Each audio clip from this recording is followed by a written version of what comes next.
ابراہیم ہم نے تمہیں زمانے کا امام بنا دیا، انسانوں کا امام بنایا۔ بہت خوش ہو گئے ابراہیم، بہت خوش ہوئے۔ آپ کہیں کہ آپ موجود تھے، آپ کو کیسے پتا خوش ہوئے؟ دلیل قرآن میں ہی موجود ہے۔ اگر ابراہیم خوش نہ ہوتے اس عہدے سے تو دعا کیوں کرتے؟ وقال من ذریتی، میری اولادوں کو بھی امامت دینا۔ انسان اپنی اولادوں کے لیے اللہ سے وہی نعمت مانگتا ہے جس سے وہ خوش ہوتا ہے۔ تو ابراہیم نے امامت کی دعا مانگی، اس کا مطلب یہ ہے امامت ملنے پہ بڑے خوش ہوئے نا ابراہیم۔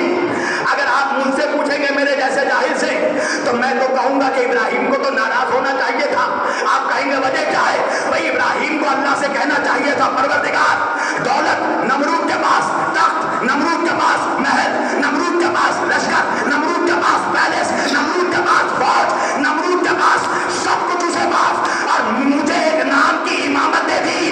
ابراہیم ناراض نہیں ہوئے، ابراہیم کا خوش ہونا بتا رہا ہے کہ حکومت اور ہے، امامت اور ہے۔ کاش یہ میرا جملہ آپ سمجھ لیں۔ ایک شروعات پڑھے محمد والے محمد والے۔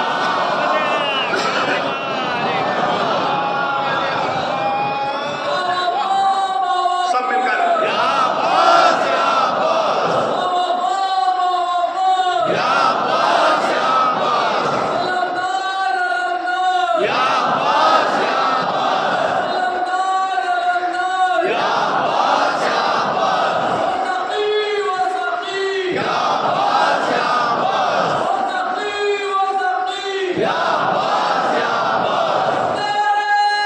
آخری آدمی تک مولا کی نعرہ۔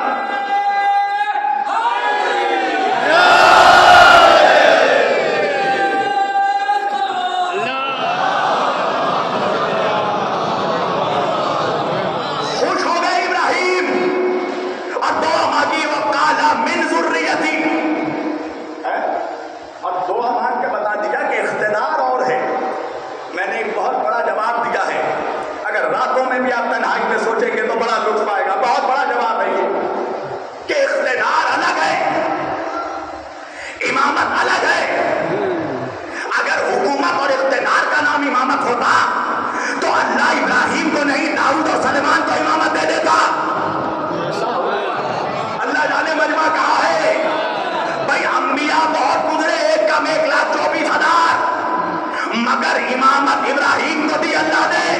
سمجھو آدم کو کیوں نہیں دی؟ چلو قرآن پڑھتے ہیں، اسی آیت میں رہنا پہلے ابراہیم کہہ رہے وقال من ذریتی، اے پروردگار امامت میری ذریت میں بھی رکھنا۔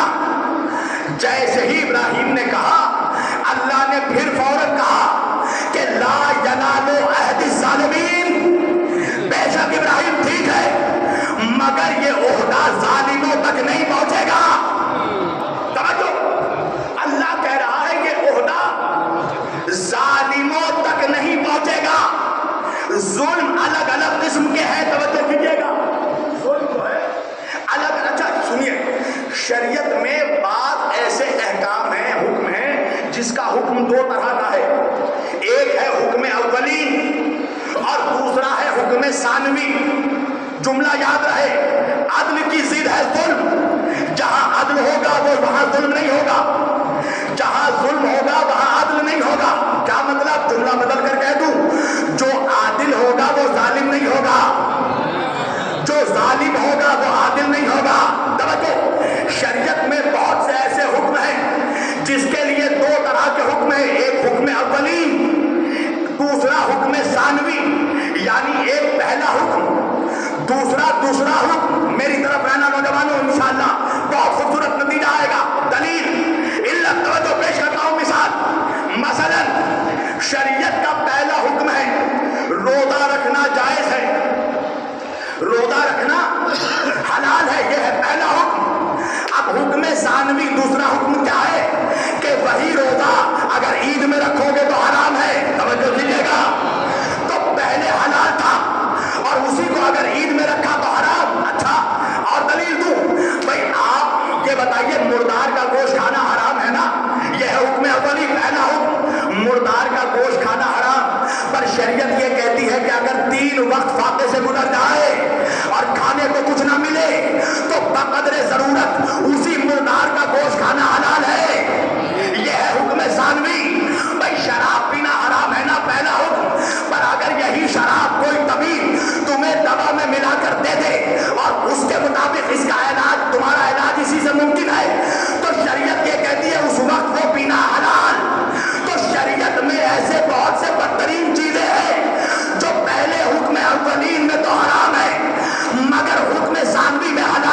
شریعت میں ظلم کی الگ الگ قسمیں ہیں. آپ سمجھتے ہیں کہ فقط کسی کا مرڈر کر دینا ظلم ہے؟ نہیں. اگر شریعت میں ظلم کے حقیقی معنی آپ پڑھیں گے تو شریعت میں حقیقت میں ظلم اس کو کہا گیا ہے کہ اگر کوئی کسی منصب کا لائق نہ ہو اور وہ زبردستی اس جگہ پہ جا کر بیٹھ جائے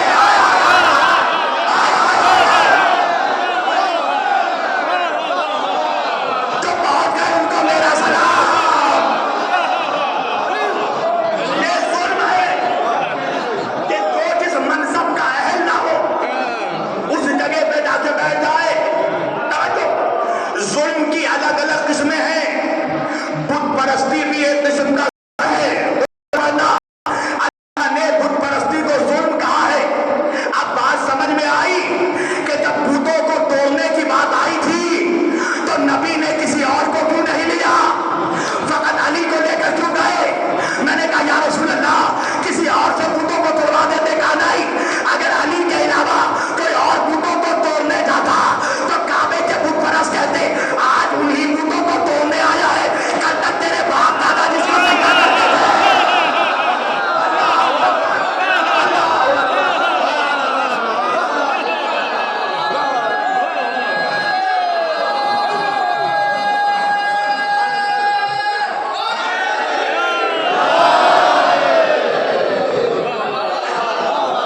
اگر علی کے علاوہ کوئی اور بت توڑنے جاتا تو کعبے کے بت پرست ہی کہتے آج انہی بتوں کو توڑنے آیا ہے، کل تک تیرے باپ دادا جس کو سجدہ کرتے تھے.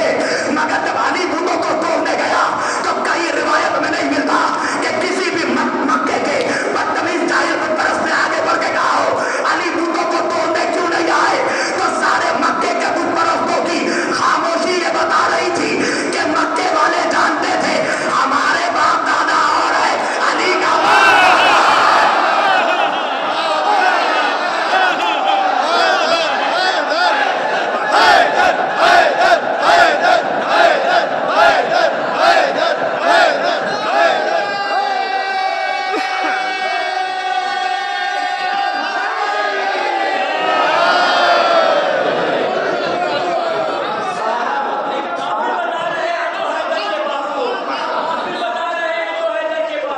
جن کو خود اپنے باپ کا شجرا نہیں ملا، لیا ہے سجدے کا آدم نے جس کے خود بوسا. خدا کے پیش نظر وہ زمین کس کی ہے؟ علی کے باپ کو کافر بتانے والے بتا طواف کرتا ہے جس پر زمین کس کی ہے؟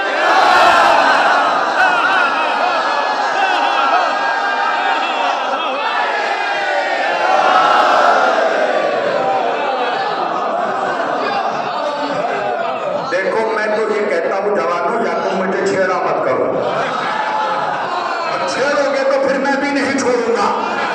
اللہ نے بخشا ابو طالب کو وہ بیٹا، ایسا تو زمانے میں کوئی لال نہیں ہے.